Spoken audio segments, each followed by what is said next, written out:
The Heinemann Podcast is a production of Heinemann Publishing. Heinemann is a provider of resources written by real teachers for real classrooms. Heinemann values teachers as decision makers and students as curious learners. Discover the path to lifelong professional learning at Heinemann.com.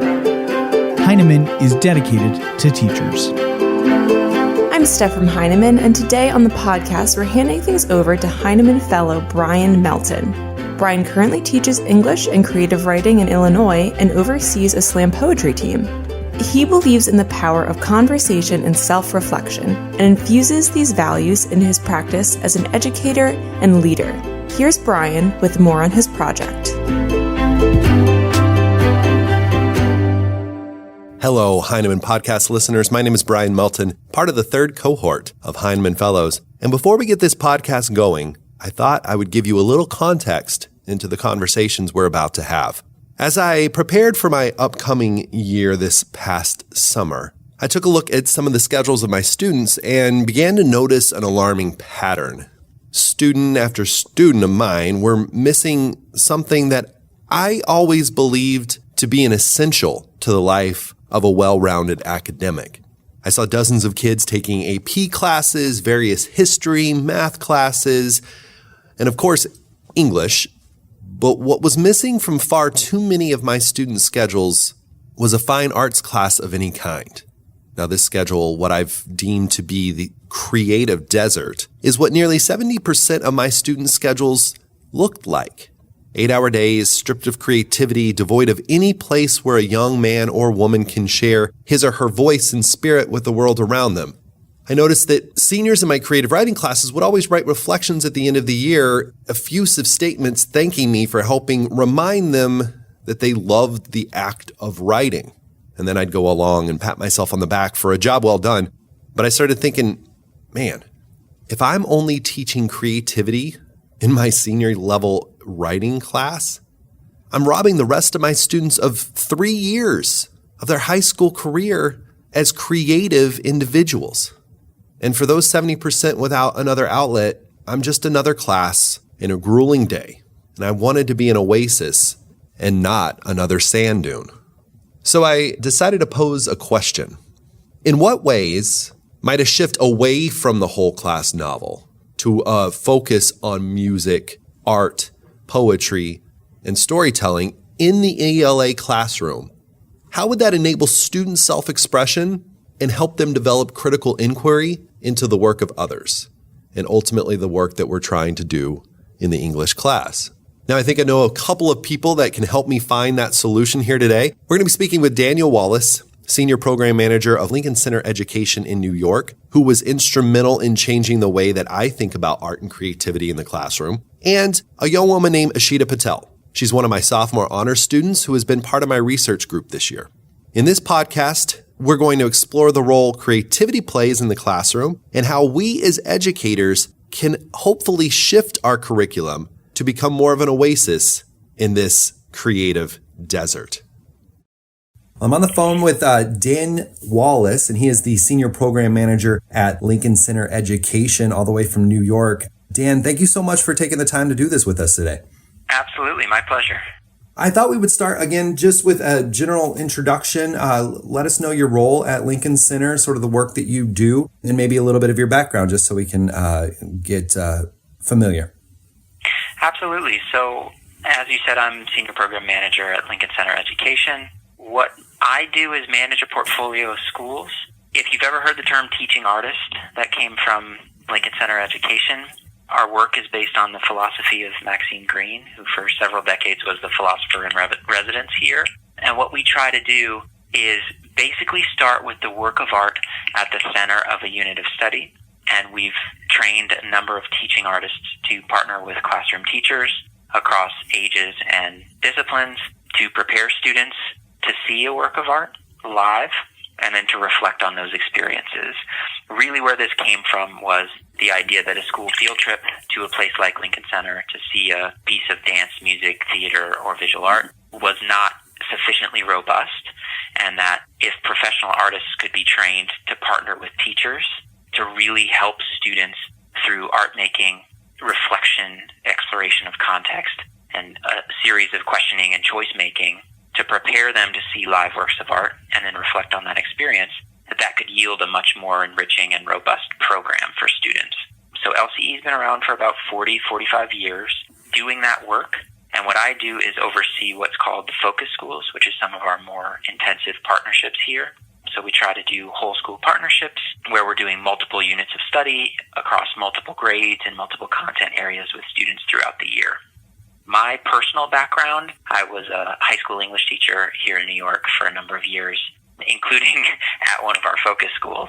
And that's kind of how I became aware of the philosophy of Maxine Greene, how I became aware of LCE's practice of aesthetic education, and then eventually how I transitioned over into managing a range of these school programs rather than kind of shepherding my own. You dropped a term in there, the aesthetic education. As an English teacher, can you provide a little context to maybe that term? Absolutely. So that was coined by Maxine Greene, who I mentioned a minute ago. Basically, she discusses aesthetics as the opposite of anesthesia, right? So she thinks about aesthetics as those elements that can serve as the opposite of that, which is to say those things that can wake us up. So aesthetic education is a teaching practice based on really the cycle that I described a minute ago, where we're interested in helping students do activities before receiving information, explore areas of curiosity and wonder in ways that wake them up and engage them in exploring works of art that prepares them to see the work live and then to move into a period of reflection. So that philosophy is straight out of Maxine Greene, which builds heavily on John Dewey. The ideas being that an interaction with or a transaction between a person and a work of art is a profoundly meaningful experience akin to an interaction with another person. So we try to encourage students to bring their whole selves to that experience.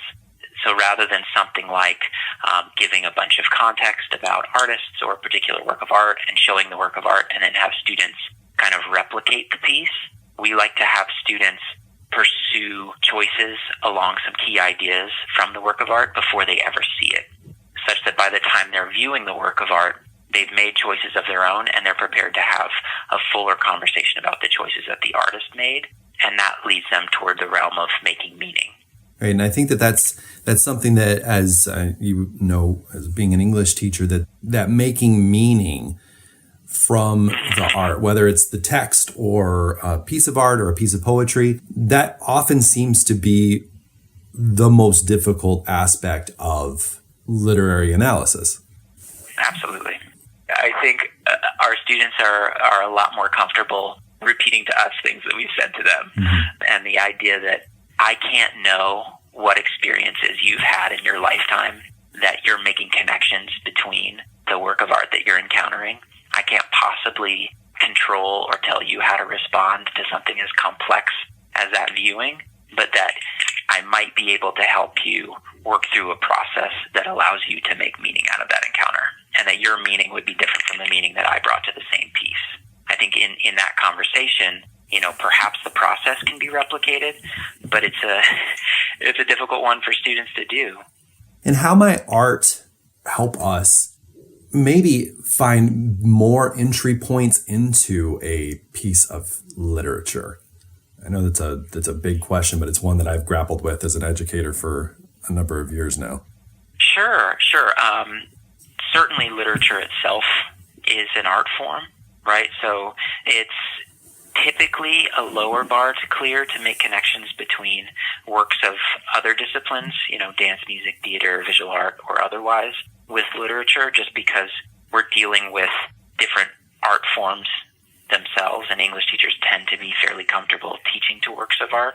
But certainly kind of the end game, the big goal of liberal arts education, or certainly the ELA portion of standards, is that students would be able to articulate and support claims, and that they would be able to anticipate counterclaims. And that is very much meaning making. And I think when we're talking about works of art, there are an incredible number of parallels between the making and the viewing, right? The listening and the speaking, the reading and the writing. And I think that if we're asking students, particularly in the English classroom, to respond to works of art, as we do when we ask them to respond to pieces of literature, we do them a disservice if they have no idea what it's like to make creative choices themselves. You're being asked to analyze and think deeply about another person's choices and the effects that those choices have on meaning when you haven't made your own, when you haven't thought about how might my choices lead a viewer or a reader through an experience themselves. So I think that the place of art is all throughout the English classroom, and I think that the depth of thinking when it comes to both producing and responding to works of art can be a bit complicated to try to disentangle, just because the process of making and the process of viewing are so connected. And I think that's really where our work lies, is that part of viewing and making is that they're in conversation one with the other. Amazing. Yeah, part of the work that I'm doing with Heinemann Fellows has to do with that specific connection between the creating of art and then the interpretation. And I find that often my students, as they are sitting in the classroom, have not had a ton of experience making art that also maybe contains meaning for them. And part of the process of coming to my conclusion of, or my question with the Heinemann Fellowship, is that 69% of my students in my fourth period class this year do not have a fine arts class on their schedule. So they're going through an 8-hour day that I have termed the creative desert, in which they're going from class to class to class. They're just ingesting content, then regurgitating it on a test or for their teacher in some sort of form, one way or the other. And then they just move on to the next day. And some of the students I've been working with have said that this is, the schedules, they call their class days grueling and boring. And I think that that's the antithesis of what we would want as teachers. And so I know that a lot of the schools that you probably work with are, embracing the arts, but how can we possibly make a shift to where we embrace art as a means towards what we want our students to do after they get out of high school? It's a difficult question. I almost think about, I wonder if we teach in wrong-headed ways because we were taught in wrong-headed ways in some ways. Do you know what I mean? Yeah. It's like the group whose members were hazed in order to be part of the group believe that they need to haze the next generation to be part of the group. And I wonder if it kind of continues to ramp up one cycle after another. Yeah, school is boring. I think that in some ways what that's really about is control. I think that a lot of mandates and a lot of very set curricula is really about teaching compliance. I think that adults, for whatever reason, I think adults really like to control what teenagers are thinking about or pretend like we can control what teenagers are thinking about. Creative expression is so much to do with the formation of an identity, personal engagement and investment in your own learning. What a student learns as they go through adolescence is more complex than we can possibly assess for. But I think one thing that our data probably tells us is that they learn to not be very creative, and they learn to kind of protect themselves and not be too curious or ask too strange of questions. And I think that's the opposite, kind of like you said, of what we want to be really teaching our students. I think the control element comes from a lot of factors, one of which I've experienced personally. I'm sure you know this as a teacher, but it's a complicated thing to ask a question to which you don't know the answer. And a student has to fill in that space and meet you there, and they can respond in a surprising way. And I think that viewing works of art and creating works of art allow people to bring themselves into their learning process in a way that can be exactly the opposite of boring. But we don't know what directions that will lead, in some ways. So I think it ends up just being easier and more convenient for district schools, teachers, whoever, to really try to set forth on a very regimented, structured path from one grade to the next. And in the process, really teach our students that the range of human experiences and the aesthetic appreciation of music or theater or visual art is something that they can enjoy and get curious about on their own time. And, they do, but it's not as deeply connected with their formal learning as I think it really should be. Yeah, I have a young lady I've been working with this year, and we sat down at the beginning of the year when I started this whole Heinemann Fellowship research, and I talked with her about it, and she couldn't see the connection between creativity and what she was doing in school. She wrote poetry and things of that nature outside of school, and she was always she considered herself to be an artistic person. And she said, what am I going to use this creativity for in school? And here's a young lady who writes beautiful poetry, and I have talked her into joining my slam team, and we've been working together a lot. But that initial conversation just opened my eyes so much. She said, if I want to be a doctor, why do I need to be creative?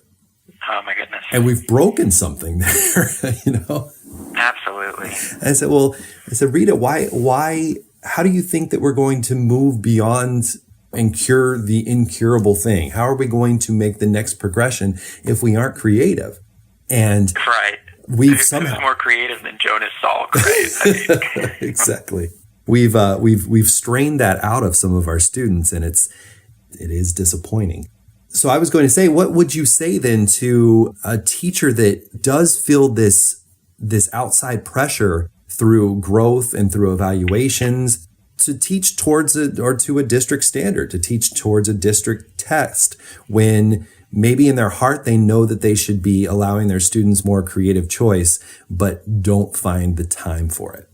Yeah, it's a difficult question in some ways, and I think every teacher in some ways has to make their own choices depending on who their students are.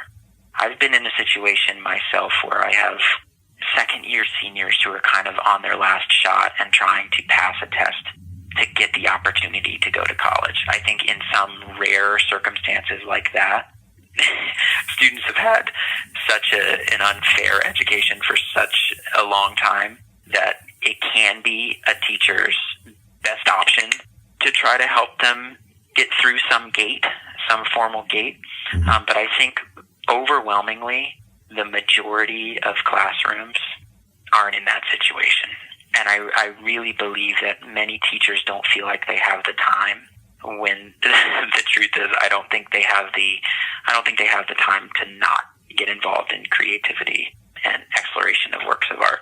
And what I mean by that is I think increasingly, even in the strictest standards, teacher evaluation, student assessment practices, students have to be incredibly creative and be able to think out of the box on demand.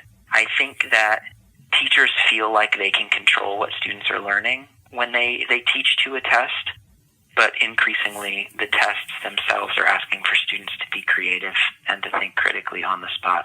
I think you said you teach an AP class. Is that AP Language or AP Lit? Oh, I don't teach an AP class. I do teach sophomore honors, which is AP track. Right. That makes sense. And the only reason I ask, is the AP Literature test puts a poem in front of students and asks them with almost no further instruction to do a close reading and construct an essay in less than an hour in which they make meaning and support their claims with evidence in fairly sophisticated ways. The drill and kill method or a PowerPoint presentation is just never going to prepare a student for that kind of a test. So thankfully, in some ways, even these tests themselves are asking for more creative and critical thought. But more importantly, I think, is that we don't even know what the world or the workforce will look like when students graduate. Our society changes around us at such a rate that we need people who are wide awake.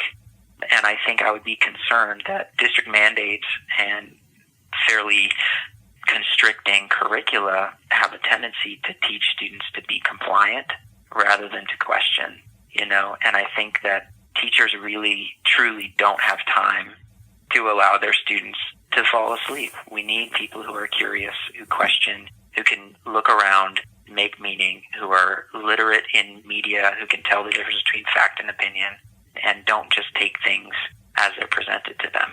That argument would have convinced me if I wasn't already convinced. So let's say that someone just heard that and they're like, okay, so how can I make tiny changes, maybe once or twice a week? What can I utilize to be more creative and allow my students that freedom in the classroom? Are there any strategies that maybe you would pass along to a fellow English teacher? I think one of the biggest things that I would say that a teacher can try is to model curiosity and co-learning. So ask a question and don't tell them what to think, and then see what happens, right? And that's a risky thing, right? Your lesson can't depend on needing to get a particular answer, but leaving the space, really asking, right, a question, and then following up with a what makes you say that, and then they start to support it with evidence.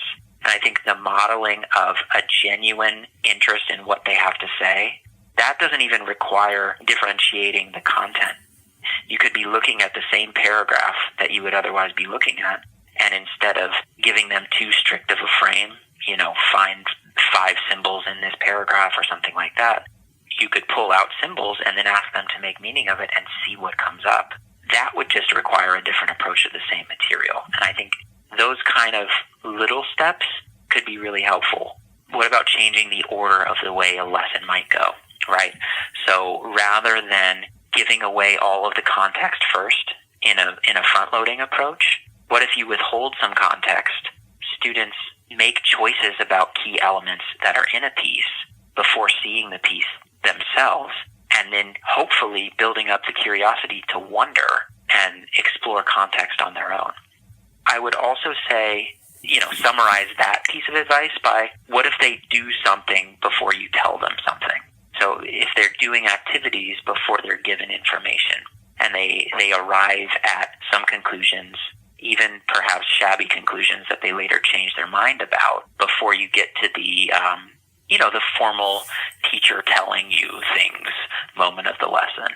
There's a great book called Rose, Where Did You Get That read? Do you know that book? I do not know that book, no. Yeah, so there was this poet, Kenneth Koch, who in the 60s and 70s, roughly the same time Lincoln Center Education was being founded, actually, and in a similar approach, would go around the city teaching poetry to kids. And oftentimes what he would do is he would take what he called poetry ideas out of great poems and have students play with poetry ideas before they saw what the big formal poet did with those same ideas. So, for example, do you know that E.E. Cummings poem where he's apologizing for eating plums out of his friend's refrigerator? Yeah, I do know that poem. What Koch would do is he would have students write an apology for something they're not sorry about. So he kind of gives away an idea, and people play around with it in very much of a playful way, but they're bringing themselves to that activity, and then they see how Cummings plays with it. And it becomes this kind of interaction where by the time they're actually reading the poem, they're ready to engage with it in a way that can lead them into a deeper sense of connectedness, and that they can notice the piece more deeply themselves. I mean, that's outstanding. I wish that lots of my fellow English teachers could even just hear that so they can make those quick changes, because I know that those sorts of types of changes in my own practice has been profound for me this year, in having students become more curious about the content and allowing them a little room to play. I really think this is related to why so many students hate Shakespeare. Okay. Just hate it. I think a lot of teachers hate Shakespeare. I think a lot of teachers hated Shakespeare. Mm-hmm. I think it's difficult. Teachers feel like they're supposed to understand it better than they do. And they go in there hoping to really get across what Shakespeare means from passage to passage. And if they could just play around with the language and some staging choices and really co-learn with their students, they would really see things in the text that they couldn't possibly have seen there because the student's coming in with a different perspective. And it could really lead to some much more engaging, non-hate-filled, exhausting Shakespeare lessons. Well, then it kind of goes back to what you were saying about the modeling of creativity, of modeling the curiosity, as being as interested in the work as you want your students to be. That's right. So a post-colonial reading of The Tempest is something no English teacher could have thought about 100 years ago. But at a certain point, someone who was enormously creative started applying a different lens to a very old text in a fruitful way. Now, perhaps we've turned a corner where now that's almost the only way the play is read, so maybe it'll swing back in some other directions.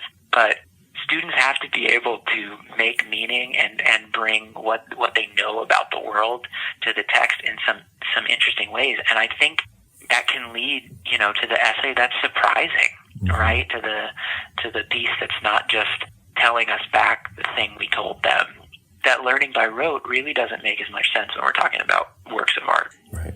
And I told my students at the beginning of the year, I said, my goal at the end of the year is a promptless essay, that we just read a book and you write an essay on whatever it is that interests you. And the look on their faces day one was complete and utter horror. And we've been working hard this year to kind of break out of that mold. And that's what I'm hoping. We just finished Wuthering Heights. I just threw a whole bunch of creationism versus evolution at them. And we were playing a lot in that space. And I said, look, this is just because this is what I'm curious about. But I do not want you to write an essay on creationism and evolution if you do not have an understanding of creationism. You're going to have to attack this in your own way. And, it's taken us a long time to get there to where the horror is a little more just trepidation now. Right. But they're coming along with me. So it's all right. I mean, everything that you've said is so wonderful. I mean, are there ways that teachers can, that you could suggest teachers who maybe like me only visit New York every once in a while and have only access very limited? I mean, what should the rest of the country do to maybe help see your vision a little bit? And we can end with that. Sure. Well, I have to say, I've taken on a related challenge to the one you were just talking about. And one thing I found incredibly helpful on that was what we call the capacities for imaginative thinking, which is something of a learning framework that's come out of Lincoln Center Education. And 3 of those capacities are notice deeply, question, and make connections. Another one of them is make meaning. But helping students to find ways in to pieces of literature or works of art or really any kind of challenging content, it's an enormously difficult and sophisticated thing to ask a student to do, particularly with a developing brain. But some of the scaffolds that I've seen work that are related to our study of works of art through aesthetic education is, can we begin with just the facts, right? What do you notice? That's a question that doesn't have one answer, so it's fairly open, but it also levels the playing field for everyone who's asked that question. It's just a sense-based question. What are you noticing? And from there, can we start to build some of the raw materials that we can eventually get toward meaning with? So we're generating things that we can notice, right? If a student starts to look at a painting or a difficult poem, I think in many ways they feel like they need to understand it, quote unquote, understand it immediately and take it all in all of its complexities. And our view is very much that a work of art is inexhaustible in its possibility as a learning tool. But a student can start to say what they notice. And from there, they can start to ask questions and notice more deeply as they ask questions. And they can start to make connections. And as they start to cycle through noticing, questioning, and connecting, they can really get towards some meaning making. I think as they go through that process, they can become more comfortable knowing what to do when they don't know what to do, right? Beyond that, I think the Lincoln Center Education website, there's some good information on there, including about the learning framework. We also host a summer forum in July where artists, teaching artists, teachers, administrators from around the country and around the world come to Lincoln Center every year to learn about aesthetic education and how to take it back to their own practice.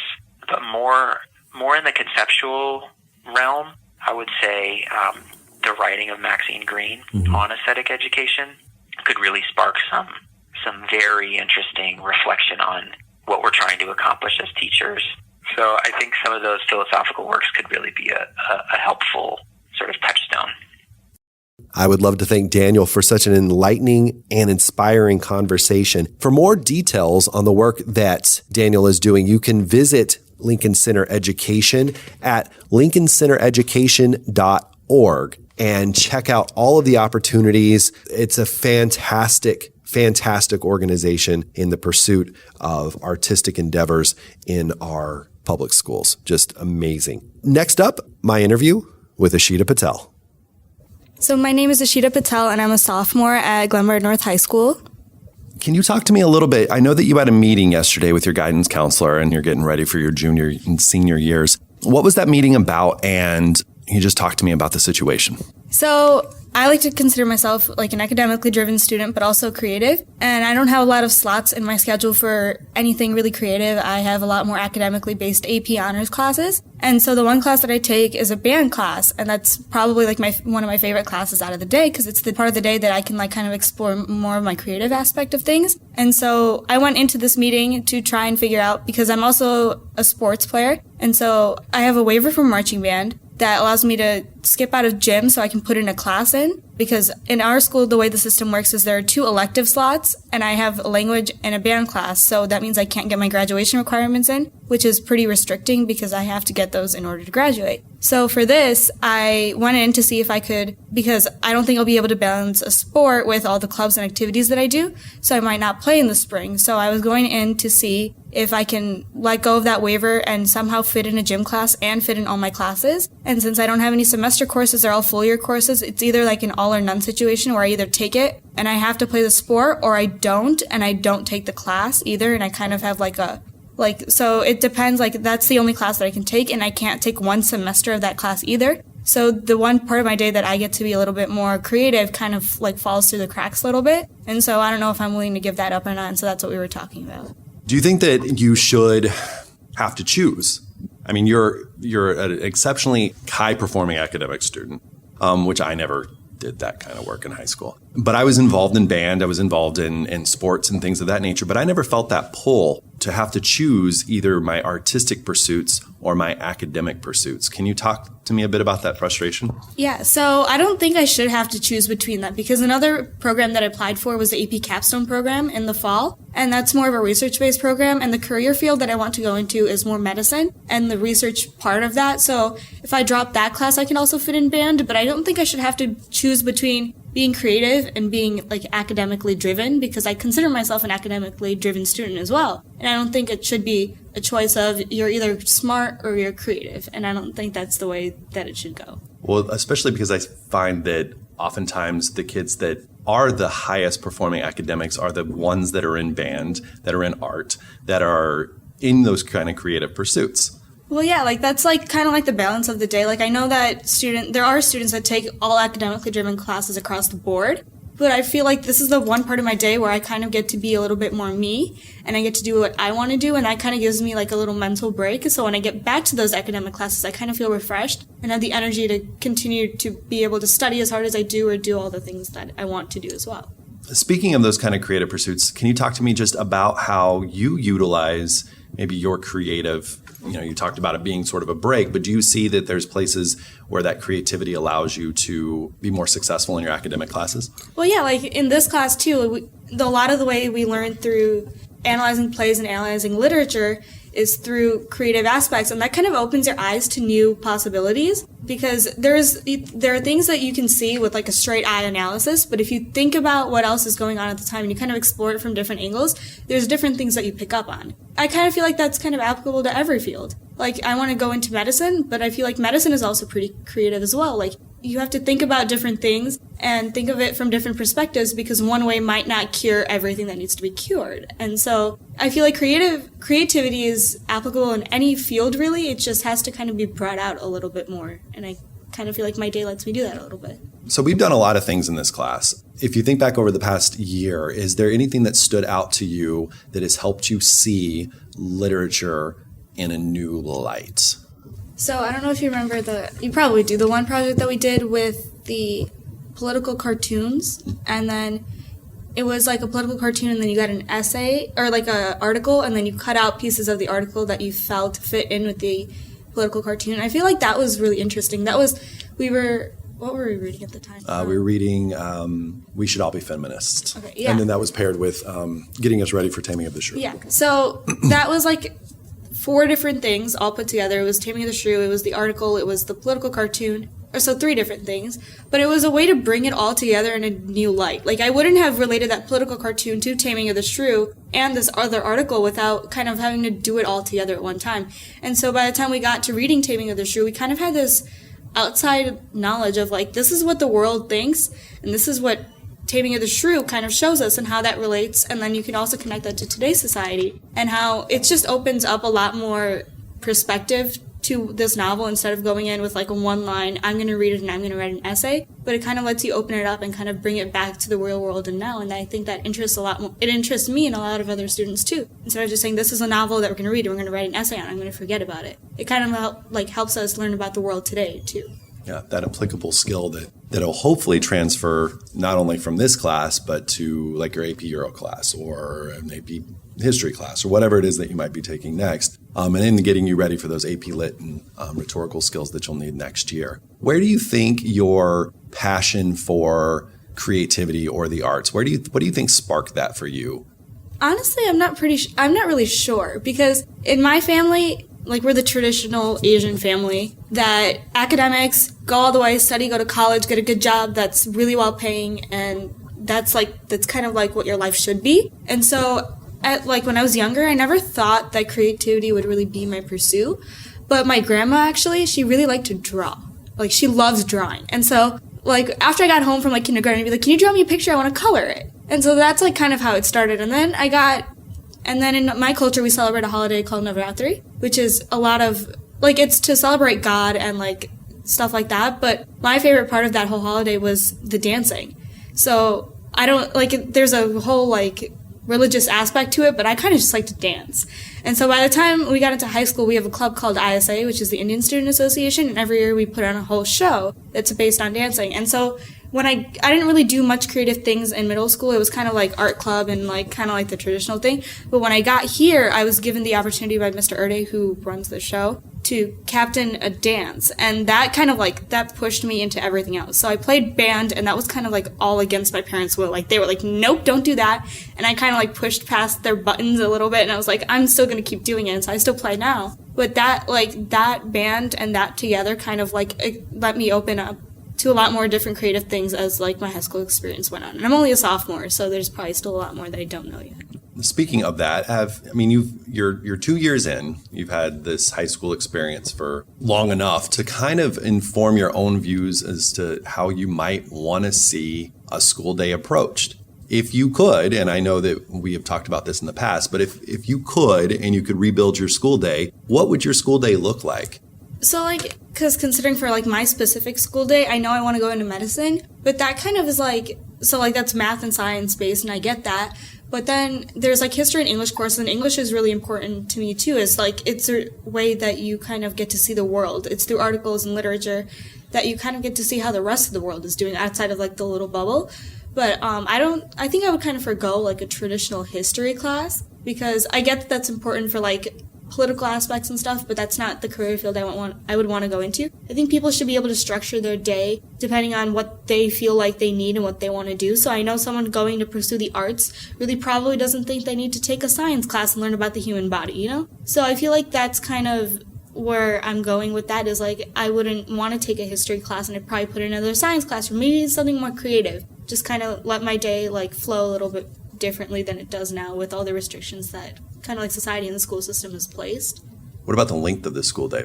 I don't really enjoy waking up early because I do a lot of clubs and stuff, so sometimes I get home around like 6, 7 o'clock. There were days where I went from my sport to like a band concert, so I got home at like 10 o'clock, and I still had all my honors and AP homework, and yeah, I used my lunch and I try to like sneak it in other classes or passing periods or whatever, but there's still so much homework left. And so sometimes it just kind of like, I'll do it during this class, and it kind of like gets in the way of that class and me getting my homework done. So maybe I feel like a lot of students would benefit from not a shorter school day per se, but maybe a later start to a school day. Because I know a lot of us have to stay up really late. Like right now there's a theater production going on, so all those kids are getting home at 10 o'clock, and they're in the production, so they can't like get their homework done while the show is going on. And then they go and do their homework, and it's like 1 or 2 o'clock, and then they get up, it's 6 o'clock, and you have to be at school by like 7. So I feel like a later school day would kind of help with that. And not like exactly a shorter school day, but I mean, like a later school day would be nice. How's your writing journey been this year? What sort of things have you learned or taken away from the different elements of the creative writing as well as the formal writing that we've done? So last year, writing was like pretty structured for us. It was like a system. And I know when we got into this class, like forgo that system and kind of just do what you want as long as it kind of fits, like, it makes sense. And a lot of us, like, flipped. We were like, what are you talking about? Like, because we're so used to, like, a guided, like, structure. Like, you have, you set it up, you put a quote in, and then you have 3 sentences to explain. And then you set it up and you put a quote in. And by the time we got to this essay now, you're like, just do whatever you want, kind of. And that was, like, it was a little, like, scary, kind of, because it's like there's nothing to guide you. It's just you and it's like how the real world goes. Like, scholars don't have, like, oh, you have to write a 3-paragraph essay because you read this. But they kind of write and to explore their ideas and kind of put their opinion out into the world. And that doesn't have to be in a set format. That doesn't have to be in a 3-paragraph essay with 2, like, pieces of evidence in between. And that's kind of what I learned, is that you can write a really academically strong essay without it having to be specifically formatted. And that was pretty interesting. Like, I never saw it from that perspective.